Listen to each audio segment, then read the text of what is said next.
Magandang araw sa inyo mga kaibigan. Itong ating almusalita sa araw na ito, March 6. Ang ebanghelyo natin ay Matthew 5:17-19. Sabi ni Jesus, "Whoever obeys them and teaches others to do the same will be great in the kingdom of heaven."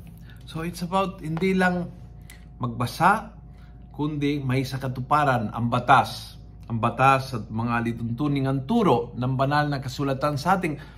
But then, you teach others. I think mahalaga itong aspetong ito na pag inaayos ang buhay, gusto mo ring ibahagi sa iba ang natutunan mo tungkol sa iyong sariling spiritualidad, tungkol sa kung paano magpatawad, tungkol sa kung paano maglingkod, tungkol sa kung paanong ang pakikitungo mo sa Diyos.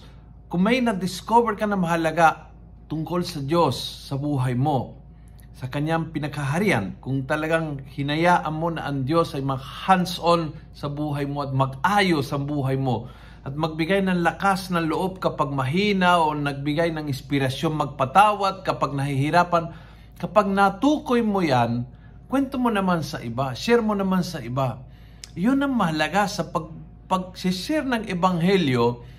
Nagbabahagi tayo kung gaano kahalaga, powerful ka, meaningful ka, inspiring ang galaw ng Diyos sa buhay natin.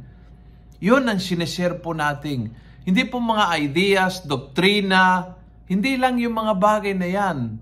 Hindi yang sineshare po na mali ka, dapat magbago ka, mga ganun. Hindi ho. Yung approach ng evangelization is ang pagbabahagi ng karanasan, ng kapangyarihan, kaligtasan, inspirasyon ng Diyos sa buhay ko, at yun ang ikukwento ko sa iyo. So when you,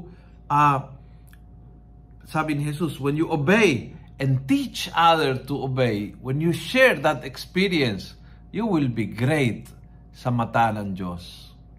Kung nagustuhan mo ang video ito, pakiusap, pass it on.